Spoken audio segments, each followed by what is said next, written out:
السلام عليكم ورحمة الله تعالى وبركاته. معكم سلمى ومرحبا بكم في حلقة جديدة من بودكاست لنرتقي. حلقة اليوم إن شاء الله غادي تكون على واحد الموضوع اللي سميته بكل بساطة فعسى أن تكرهوا شيئا وهو خير لكم. غادي ندوي اليوم على قصة موسى والخضر رضي الله عنهما. غادي نشوفوا القدر من نواحي متعددة، غادي نحاولوا نعلموا راسنا نرضيو، نعلموا راسنا نصبروا، ونعلموا راسنا نفهموا باللي ربي هو الرحمن الرحيم، اللي ربي كيبغي لنا الخير اكثر ما كنبغيوه راسنا. ربي كيبغي لنا الخير اكثر ما كيبغيو لنا عائلتنا الخير. اول حاجه غادي نبداو بقصه موسى والخضر رضي الله عنهما. موسى رضي الله عنه والخضر في سوره الكهف قال: انك لن تستطيع معي صبرا وكيف تصبر على ما لا تحط به خبرا. الخضر كان عارف بلي طبيعه الانسان انه ما كيقدرش يصبر على شي حاجه ما عارفش الهدف ديالها او النتيجه ديالها او السبب ديالها. بحال ملي كيوقع لنا شي ابتلاء كنبغيو نعرفوا الحكمه من ورا هذا الشيء. بغيت نعرف الحكمه باش نرتاح، بغيت نعرف علاش. وبعض المرات الراحه النفسيه كتكون ما كنقدروش نشوفها بعينينا، ولكن كنقدروا نشوفوها بقلبنا. ملي كنعرفوا باللي الله هو الرحمن الرحيم، كنعرفوا باللي عسى ان تكرهوا شيئا وهو خير لكم، كنعرفوا باللي الابتلاء كيجي يقربنا من الله او اللي بعد علينا شي حاجه خدرناها. كنعرفوا باللي الابتلاء خير لينا، شفناه خير ولا ما قدرناش نشوفوه خير. والاقدار هما 3 الانواع. كاين الابتلاء اللي كيجي كنعرفوه من بعد انه اولا كنعرفوا من بعد الخير في كان مخزون. مثلا وقع لك شي ابتلاء ومن بعد كتلاحظ داك الابتلاء بعد عليك ابتلاء كبر، كتقدر تشوف، كتقدر تفهم. كاين ابتلاء اخر اللي ما كتقدرش تفهمه، ما كتقدرش تعرفه، ما كتقدرش تشوف الحكمه ديالو. كاين ابتلاء اخر اللي هو كيوقع لينا اولا ماشي ابتلاء، كاين واحد الابتلاء اللي كيتحيد علينا بلا ما نحسوا به اولا نشوفوه اولا نعرفوه. بحال مثلا في القرآن الكريم السفينه اللي خرقها الخضر، ومن بعد اكتشفوا باللي كاين واحد الملك اللي غادي ياخذ السفينه ديالهم، ولكن حيت لقاو فيها عيب ما خداوهاش.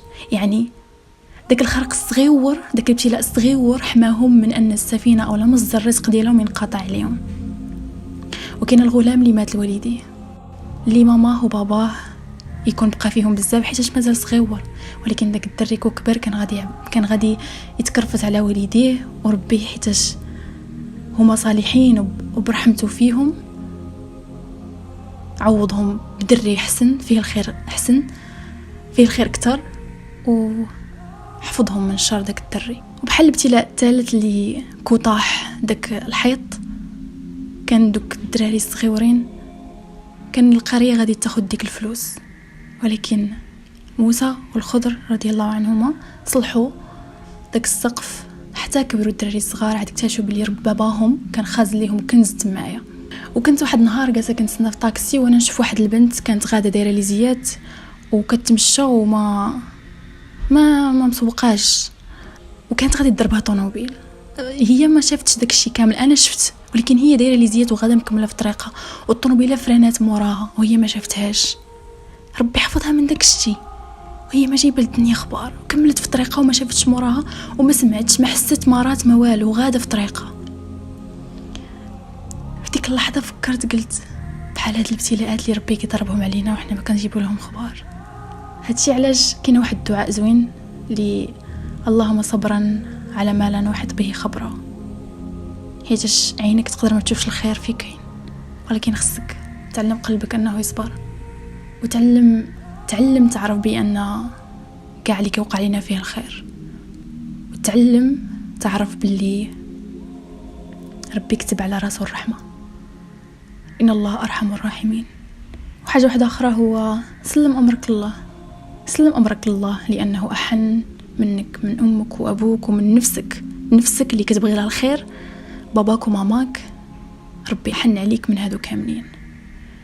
ربي أحن منك من على طفلها الصغير، على طفلها الرضيع اللي لا حول له ولا قوة. من هذه الحلقة البودكاست بغيت نخرج من أنه نتعلم نصبروا، نتعلم نشوفوا الخير بقلبنا ماشي بعيننا، حيت عيننا كتشوف الحوايج الماديه. والخير بعض المرات يقدر يكون في حاجه اللي ما كنقدروش نشوفها ولكن كنقدروا نحسوا بها.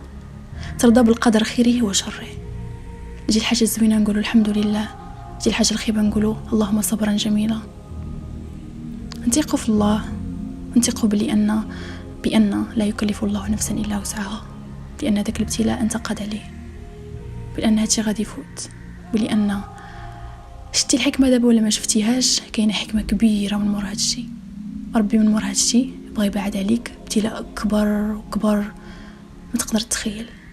والحمد لله على كل حال. وهذه كانت حلقة اليوم، شكرا لكم، كنتمنى تكونوا بخير. خليتكم